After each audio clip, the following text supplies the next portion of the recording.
What's happening? This is Dave Rude from Tesla, and you're listening to Music 101 with Alexis Steele.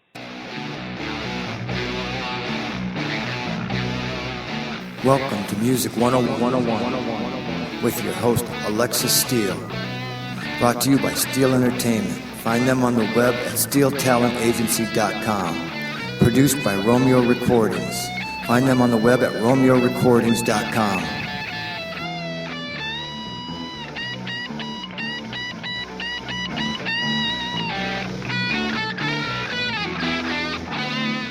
Hi, this is Alexis Steele with Music 101. It's with great pleasure tonight that I have with me Dave Rude from Tesla. How you doing tonight, Dave? Good, thanks. How are you doing? Great. Yeah, trying to beat the heat. Oh, yeah. Dave, where are you from? I live in Oakland, California, and I grew up around Oakland, California, okay. Yeah. All right, cool. So how's the weather out there right now? Our heat waves aren't anything close to yours, man. It's like probably 68 or something. Sunny and not humid at all. Wow, that's like cold. So, Dave, do you come from a musical family? Not particularly. My parents both listen to music, and, I think my dad played an instrument when he was young, but my mom played guitar a few years before I was born, so that's why we had a guitar around, and when I first started taking guitar, she took me to her old teacher. So in that respect, yeah, but they're both teachers, so both my parents are teachers, so I didn't come from a particularly musical family. Right. I usually find that with most artists, like one or both parents did something, like played an instrument or sang or were in theater or something. It just seems to, pass it down somehow. Yeah, that's usually true. My grandma was a great piano player and singer, and because she just loved to do it. She didn't do it professionally, but she was, really good and just loved to do it. But other than that, yeah, it was just kind of happened. Okay. So how old were you when you seriously got interested in music? Interested in music for as long as I can remember. Since I was a baby, literally since I was a toddler. I used to play air guitar when I was 2, and sing along to records and dance and all that. So really for my whole life, honestly. But I started taking guitar lessons when I was 9. Oh, okay. All right. So who were your musical influences? Michael Jackson, Prince, and the Rolling Stones, Beatles, kind of regular stuff. Elvis, I was really big into Elvis when I was in elementary school. So he was a huge... Really? Michael Jackson and Prince and Elvis. Wow, that's a great combination there. It's very diverse. Seriously. Those are the three, probably the biggest when I was a kid. Those three were my huge, influences and idols. Okay, cool. So, how old were you when you played in your first band? I think I was a late bloomer with that stuff. I didn't really start a rock band until I was probably 19 or something, 18 or 19. When I was in high school, I was in a jazz group. It wasn't like the high school jazz band. It was actually with friends of mine, and we just did it for the hell of it and did a couple of shows. It was kind of weirder jazz stuff, and we'd throw in rock stuff and do jazz versions of rock songs and weird things. But it wasn't really anything serious. So mostly I just jammed with friends in high school, and started playing in bands after I graduated. Okay, cool. Mm-hmm. So how did it come about that you became a guitar player for Tesla? Well, I had started Dave Rude Band, my solo project, in mid to late 2005, and could just kind of quickly put together a basically live in the studio demo with some friends of mine playing. Yeah, and I started a MySpace profile when MySpace was huge, and put the demo up there. And I swear, 6 months or less after I made that demo. Actually, no, it was definitely less. It was a few months, 2 or 3 months later.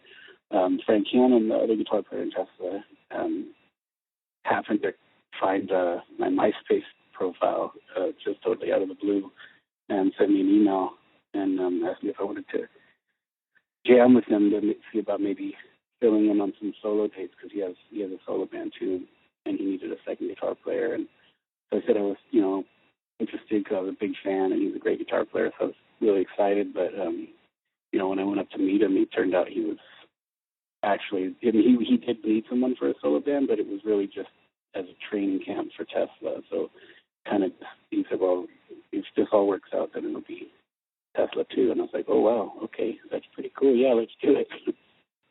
Ah, very cool. So in 2006, that's when you played the Electric Summer Jam tour? Mm-hmm. Yeah, that was my first tour with Tesla. Okay, and then you recorded Reel to Reel. That was like volumes 1 and 2? Uh-huh, yeah, we did all at once. Okay, and then I guess also in 2008 you did Forevermore? Yeah, Forevermore was our last, original music, like all new stuff, studio album. But that was my first full original, studio record with Tesla in 2008.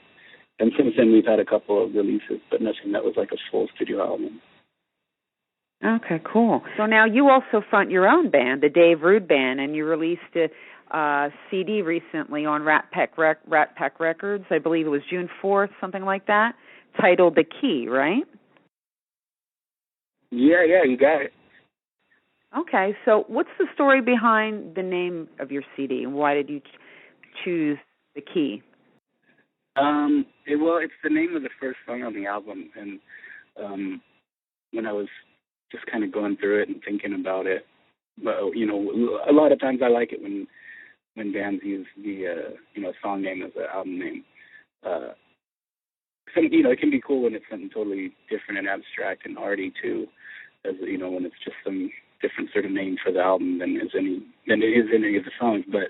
But usually it kind of, to me, it makes sense and fits to find a cool title of the song to title the album, and I kind of went through all of them, and that one just sort of sounded right, and it, I don't know, it could be taken a lot of different ways, and then also it opens up a lot of cool imagery for artwork and all that, and also that was one of the songs that people really responded to well, so kind of just figured, well, that sounds like an album title, let's go with it. Is there any particular story behind the song, The Key? Just, let's see, it's kind of about, in a broader sense, it's kind of about doing what you want to do in the face of adversity, and kind of sticking to your guns and doing it, doing what you want to do, your own way, even though it can be hard and you have a lot of challenges, which, obviously then would, translate to my life being music and playing rock and roll, because it's, it's really hard. I'm lucky to be able to do it for a living, but it's still difficult, and, with Dave Rude Band, trying to get a new band, started, with the whole career and everything, it's really difficult and a lot of work. So I know, the two sides to it, and even before this band, before Tesla, I've been in a lot of other bands, and I just have long ago gave myself over to it. It's like, this is what I'm going to do, and so there's a lot of sacrifice and hard work that goes with it. Even though it's a fun thing to do, there's a lot of work involved. So it's kind of just about doing that. From my perspective, I think you can take the song to mean a lot of different things. That is basically just that theme of perseverance. But for me personally, it's about perseverance in the context of trying to make it in the band and playing the music that you like. Okay, well, we're going to take a listen to The Key by Dave Rude, and we'll be back on Music 101.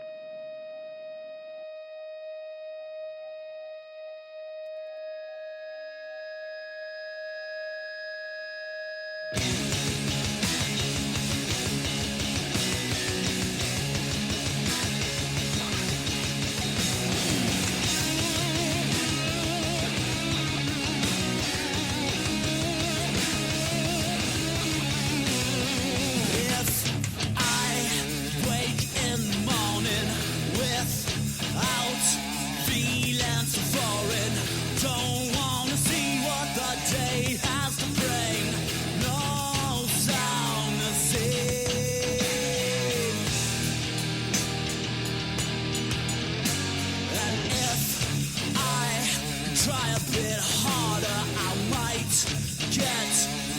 little bit farther, and if you could come in and summon a reason, it might help me melt just one bit of this freezing.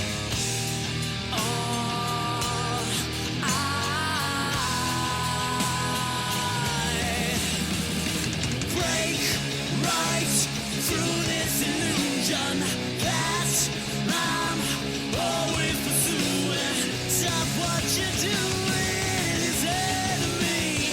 I found the key.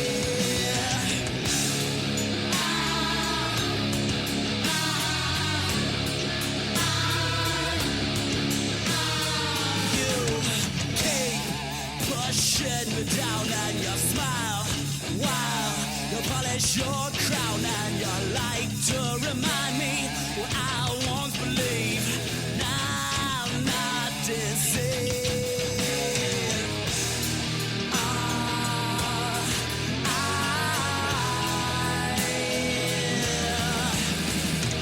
Break right through this illusion that I'm always pursuing.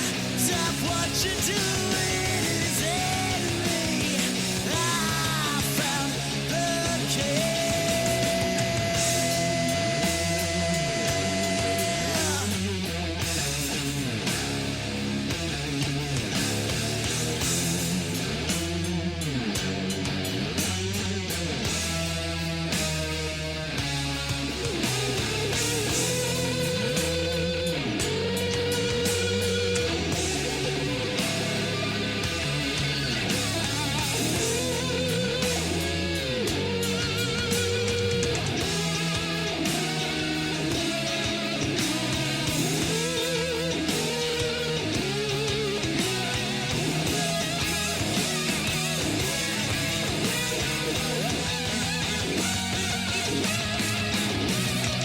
Break right through this illusion that I'm always pursuing. Stop what you're doing, listen to me. I found the key. Break right through this illusion that I'm always pursuing. Stop what you're doing is enemy. I found the key. Right through this illusion that I'm always pursuing. I found the key. Right through this illusion that I'm always pursuing.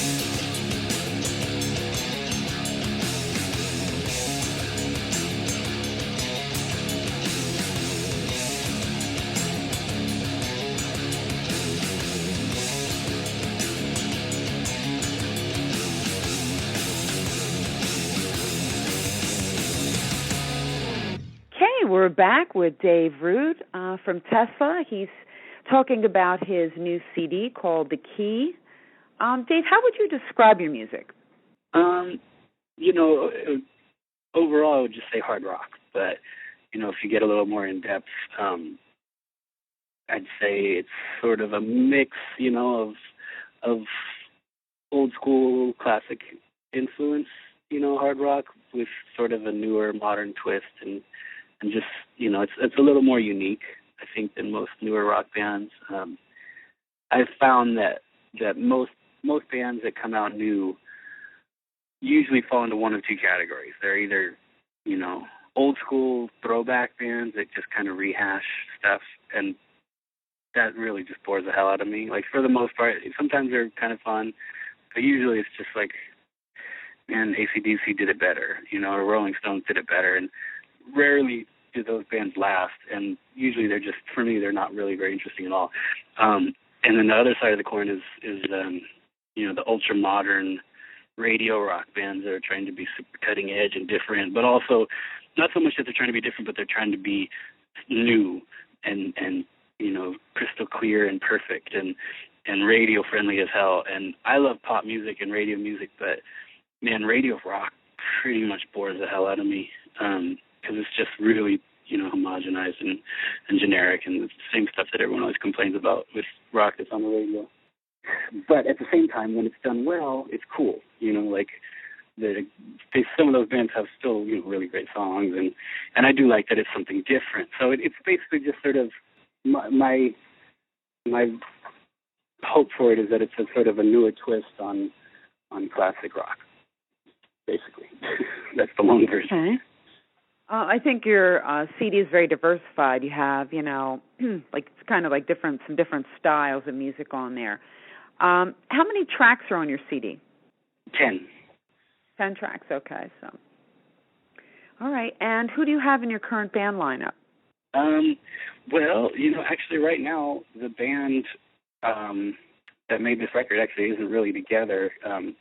I made the album over a year ago. It just didn't come out until now because I ended up hooking up with Rat Pack Records, which is really cool because they're just fantastic company, from top to bottom, and are really into this record and totally behind it. So it's been great. But initially I hooked up with them to write and record a new project altogether. But it turned out it's like, well, I do have this whole album that's already done. Why don't we release that first? So it's a new album, but it's to the world, but it's not actually, the band doesn't really exist anymore. Wow.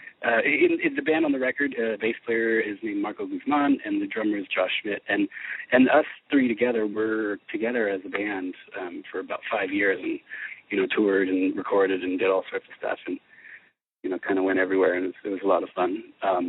But it kind of ran its course, and so, these are the last recordings of what we were doing, and just fun getting a full release on the label.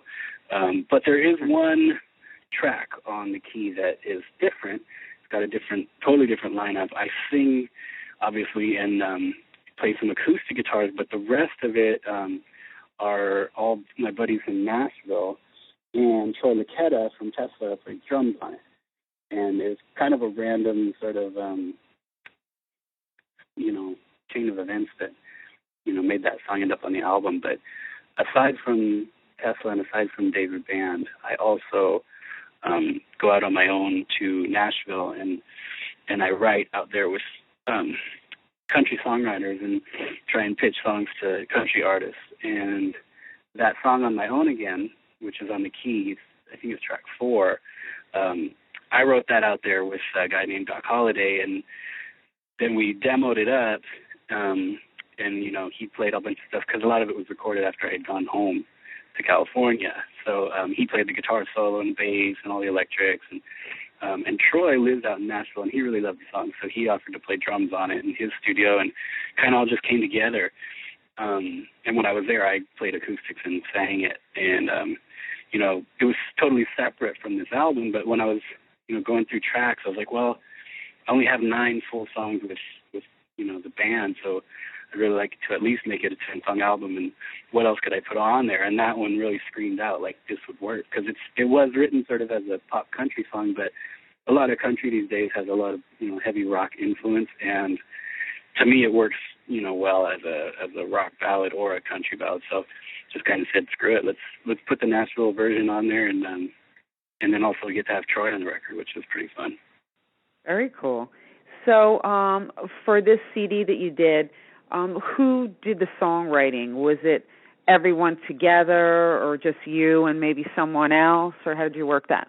It kind of, everything was different. I mean, obviously, I at least co-wrote everything. I pretty much wrote, the bulk of the material of all this. I mean, On My Own Again, that song Doc and I wrote together, in Nashville. But the rest of them, we would write sometimes all in the studio at rehearsal.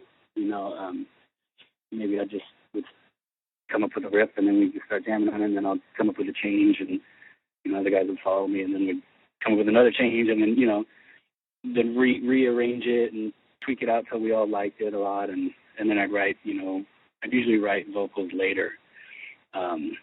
Maybe I'd sing some sort of scat sort of vocal lines just to get a melody together, but I'd usually write the lyrics later by myself, and then try them again, next time we got together.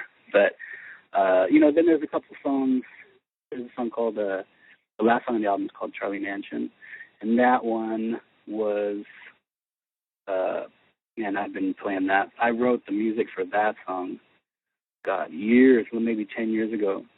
And my singer in the band that I used to be in 10 years ago wrote some of those verse lyrics and melodies. And so I played around with them and rewrote a bunch, but that kind of came about that way. And there's a song called One Night, One Day that I also wrote sort of, God, I don't even know if the band was together yet. I think I just kind of wrote it with a friend of mine, and he had one of the main riffs, and then I came up with some other parts, and then, that one was kind of a hodgepodge. So kind of varies, sort of. But, I wrote a lot of every song on there, if not all. All right, the next song off your CD that I want to talk about is Forgive Her. Mm-hmm. Any particular thoughts on that? What do you mean, just about the song, or what? Yeah, about the song itself. Mm-hmm. I dig that one. That's definitely, to me, that's the one that's sort of the weirdest of the bunch. That sort of stands out the most. And something that I used to wonder, like, well, I wonder if this is too strange to put on this record. But you mean because of the style?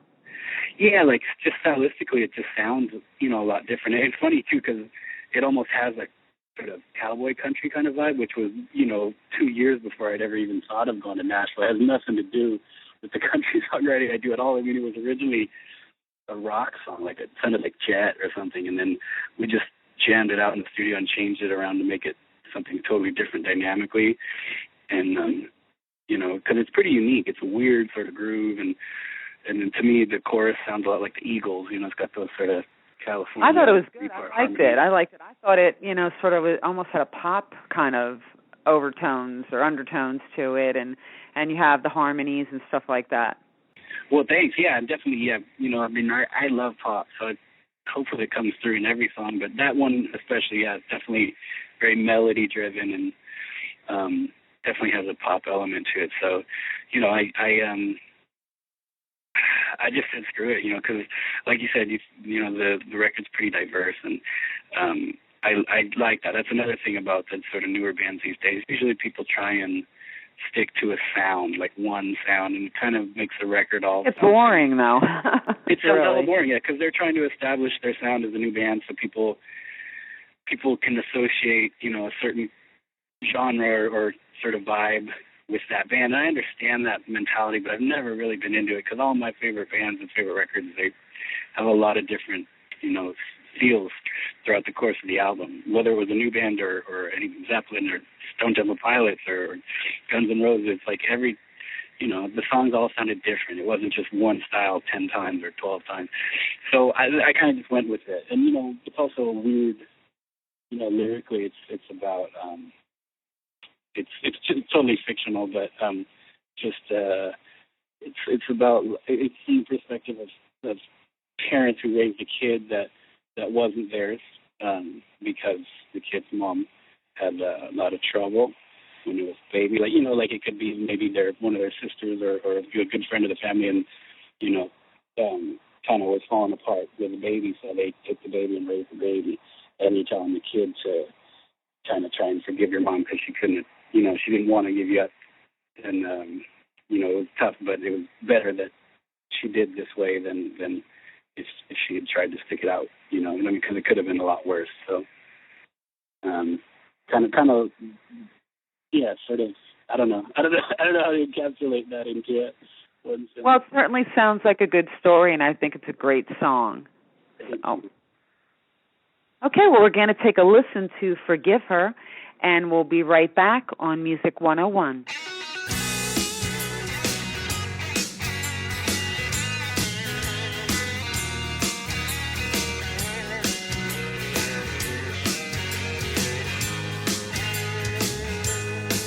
I'm gonna hold you now till the story how your mama left a little baby. Trust me, she was better on her own. And you were better off in our bed so soft, and we never wanted anything to hurt you. Guess you would have found out on your own.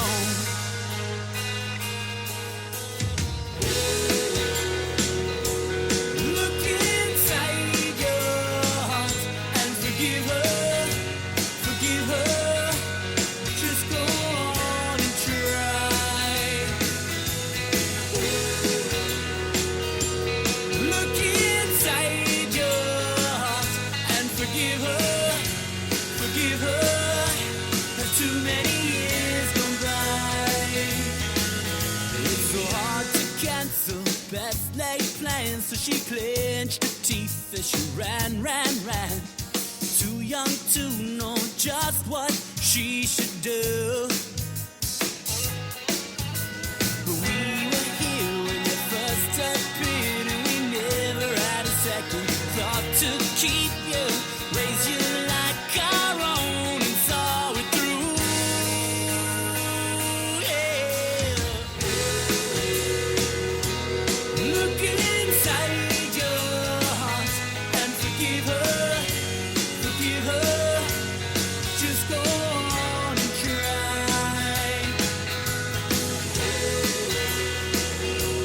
Look inside your broken heart and forgive her, forgive her. After many years gone by, now you need some time to think things through. Please remember we both loved you, did the best job we could do. I hope you know that much is true.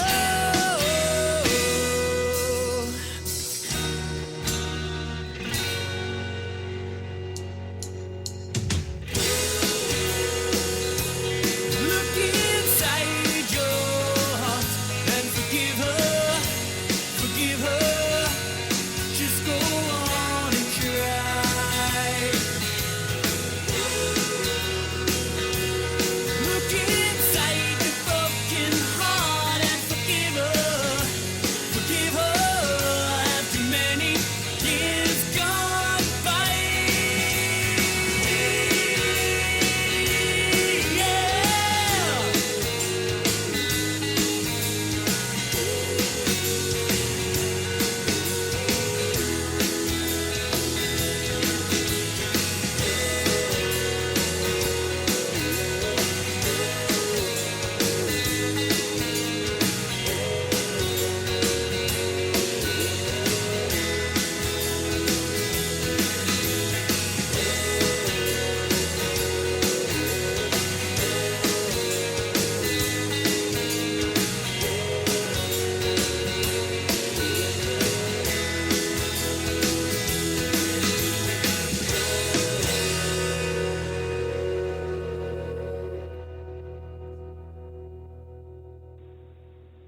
Okay, we're back with Dave Rude from Tesla talking about what he's doing now and his new solo CD called The Key.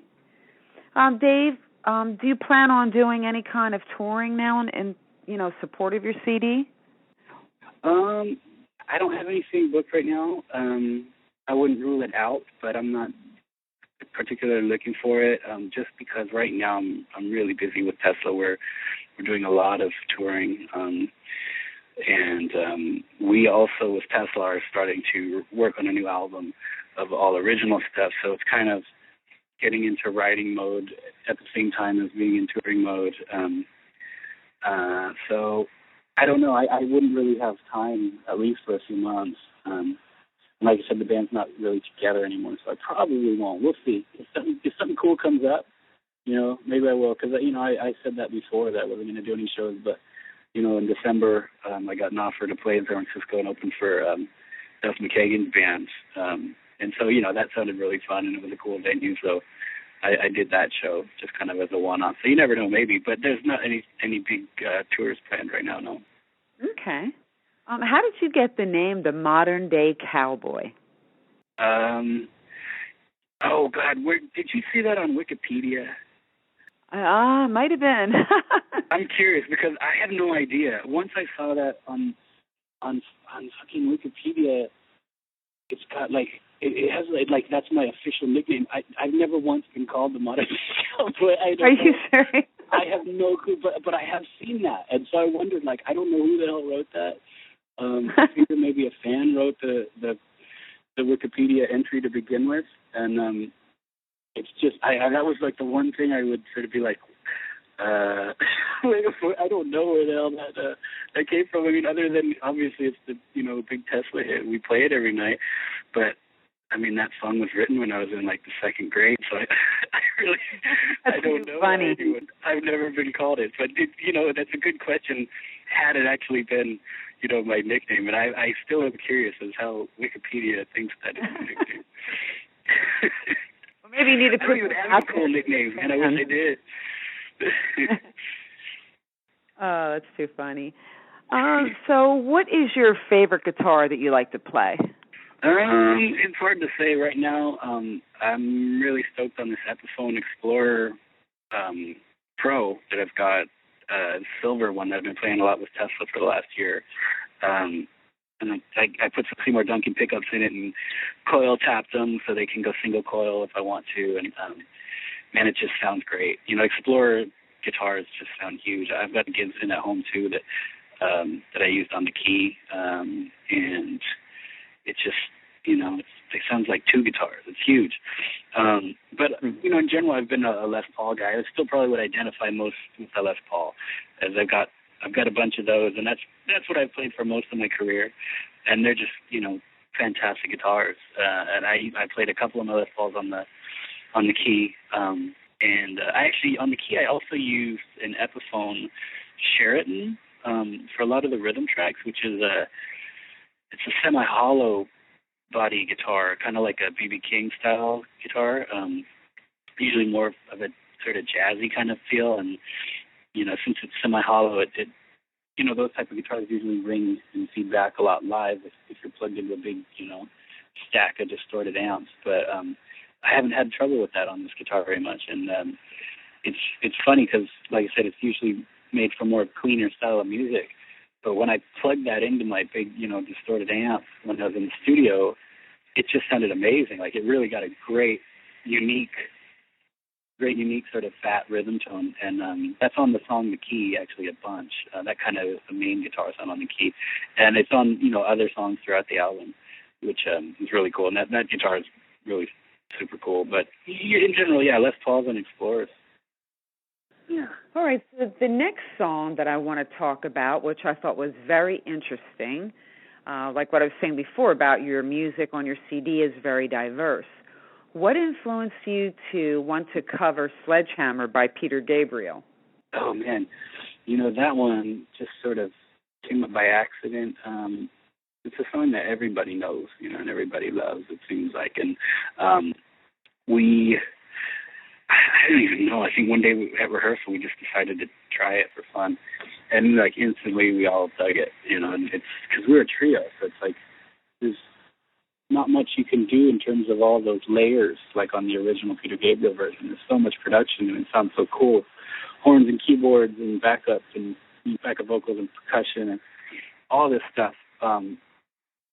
So we kind of just had to do it with just three instruments and a voice. So it kind of makes you go pare it down to the bare essentials and take a different approach to it. And it ended up sounding like a heavy blues, like Stevie Ray Vaughan version of Peter Gabriel, which we all thought was really cool and, gave us a chance to stretch out live. We always do a lot of improv, like all three of us. You can hear on the album, like the rhythm section's going crazy, and that was totally all improv, and it was just different every time we played it. And then all the guitar stuff was always totally different every night, and it just was a fun thing because it had that sort of free-form rock blues element to it, but then it had just the great pop hooks and chorus and melody of a classic song, because Peter Gabriel's such a great artist. So it was kind of a mix of the two worlds, and it just really comes off great. Everyone talks about that song, I think, because it still somehow keeps the main sort of feel and the core of the original version, but is a completely different take on it. Yeah, absolutely. Okay, well, what we're going to do is we're going to play Sledgehammer from Dave Rude, and we'll be right back with more on Music 101.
we're back with Dave Rude from Tesla. We've been talking about his new CD, his solo project called The Key.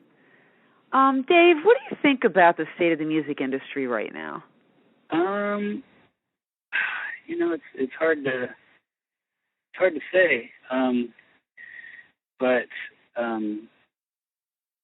it's just totally in flux, I guess is the way to say it. And I don't think anyone really knows what's going on. There's a lot of the good things about it, how it's all decentralized and there's not as much power as much, with labels and management as there used to be. The upside is that, all these artists that never would have got a chance to be heard, have a chance, theoretically at least. And anyone can make decent sounding recordings for little or no money with home recording and all that. So that's great, that everyone can, make the music they want to just because they feel like it and not have to worry about it. But at the same time, there's so much music that a lot of it's not ever going to get heard. And then the bands that are really good that deserve a bigger audience, it makes it that much harder to get to a bigger audience. And it was already hard to begin with. You know what I mean? Even with the old model, it was really extremely hard to make it to the point where you'd get a chance for a big crowd. And now it's twice as hard, probably more, because there's so much competition. And a lot of the competition, it's not good. It's just that it's there. There's just so much more noise that you have to fight through to be noticed. And so, there's the downside of major labels not having the power and sort of clout that they used to, is that there's not going to be any more, to me, I don't think there's going to be any more big bands. I think when, outside of the full-blown, dance pop world, but, for rock, I really don't see any more arena bands coming through. I think that's kind of going to be one of those things where 10 or 20 years from now, it's just going to be history. It's like, oh, okay, yeah, there used to be rock bands that would play to 20,000 people a night. Isn't that amazing? Could you imagine it, with younger kids? Because the bands that are successful now still probably only sell 3,000 to 5,000 tickets a night. No one can go out and sell 20,000 seats except for the classic rock bands that all came out when it was the old model.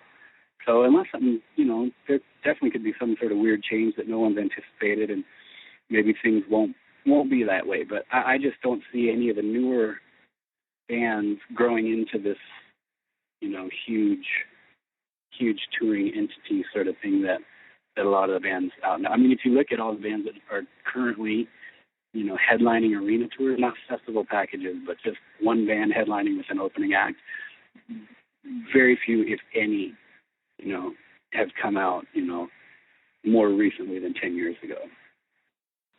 Right, sure. So what are your long-range plans for the future? For the future? Mm-hmm. Just, keep playing music and keep making a living doing music. And, like I said, I'm into the songwriting thing for other artists. That's where I'm spending a lot of time right now. I really like to do that. So I'd like to get further into that. But other than that, just keep making music, keep doing it for a living and being happy. Okay, cool. So what advice would you give to new artists that are trying to break into the industry now? Probably still, what I've always said, just kind of do what you like, because there's always been the option of trying to fit in and do what's popular and chase trends and stuff. There's definitely been times people said to me, in the past, oh, you can do this, and you probably get a lot farther. And it theoretically would have been true, I guess. There could have been a lot of times where if I would have followed whatever was hot, in the past, I could have ended up doing something cool. But I never would have ended up in Tesla, and I'm pretty sure I wouldn't have been happy because, I always did what I wanted to do musically. I never was in a band that I didn't want to be in. I never wrote a song I didn't like. I never, you write a million songs and maybe you don't like all of them, but you know what I mean? Like when I wrote a song that we played, I played it because we liked it. It wasn't like because it was what I thought people wanted to hear. It was, was because that's what I've felt. And I've been lucky to play in good bands and bands that all feel that way, and then end up in a band as legendary as Tesla, and it's still the same thing. That was another cool, encouraging thing when I joined that band, to see that those guys all had the exact same attitude. It was just, we do what we like, and hopefully people take it. But that's where it has to come from, I think.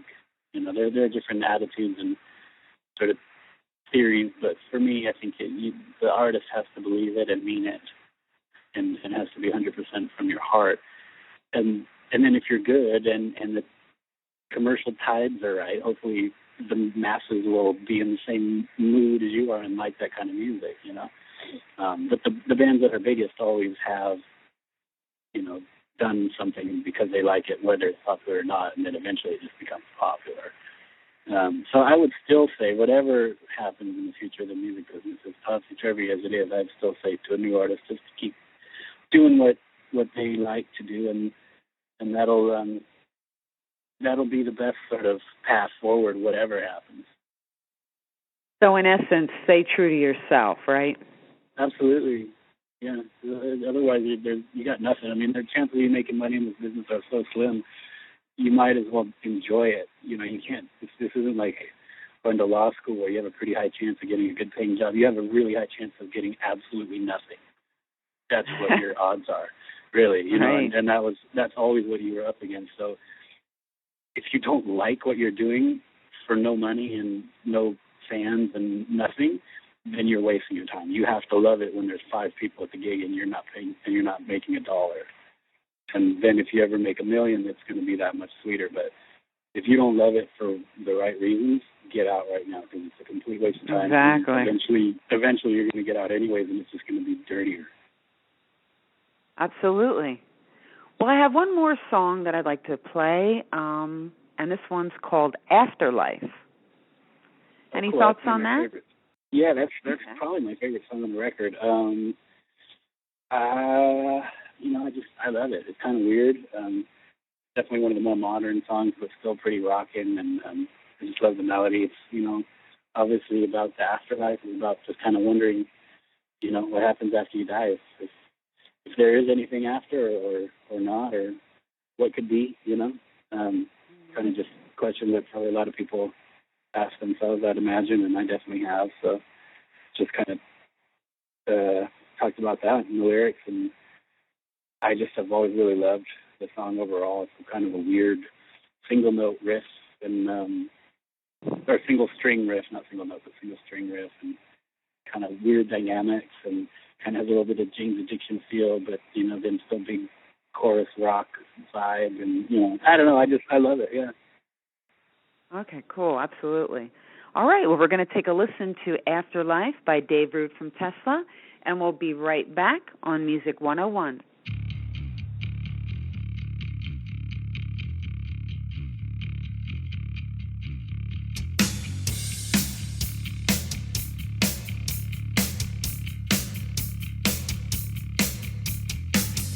Wish I was like my father, no doubt one true believer, so sure of where he's going and what is right or wrong. Oh, what will I realize when I close my eyes? I wonder why. So I will ask tonight, is there an afterlife?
we're back with Dave Rude. We've been talking about his new solo project called The Key. Dave, where can listeners find your music? Where can they find you, find your music, purchase your CD? You can go to my website, which is daverudeband.com. Right now, I think that's actually going to redirect you to the record label site. But normally, you can just go to my site and there's merch and videos and pictures and all that type of stuff and links to the Facebook and all that. Facebook.com/daverudeband and YouTube and all that stuff like everyone has. But you can also go to Rat Pack Records. That's RATPAK Records.com, and they have the album The Key available there. It's also on iTunes and all that. But the records, the label record label site has really cool merch stuff and fan bundles that you can buy, and that's the only place you can get it. There's cool T-shirts and hats and miniature Les Paul guitar toys and stickers and all this really neat sort of collectible limited edition stuff that you can get along with the album and signed pictures and all that. So if you're interested in getting The Key, I'd recommend going to ratpackrecords.com. Oh, sounds very cool. All right, awesome. Do you have any shout-outs for us? Not really. Just thanks for having me on, man. Well, you're quite welcome, Dave. It was a pleasure speaking with you, and I think you have a great CD. I really enjoyed listening to The Key, and I would highly recommend it to our listeners to go check out Rat Pack Records, where his label is, and get some merch and get his CD and keep your eye out. Maybe we'll see a single solo show with Dave and his band. But if not, you can definitely catch him out on the road with Tesla, right? Yeah, that's right. That's right. Okay, great. Well, thank you again for taking the time out of your busy schedule to speak with me tonight, Dave.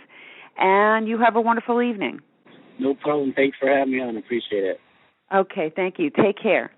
Bye-bye. All right, you too. Bye-bye. You've been listening to Music 101 with Alexis Steele. Tune in next week when she will have Jackie Fox, bassist for the Runaways, as her special guest on Music 101.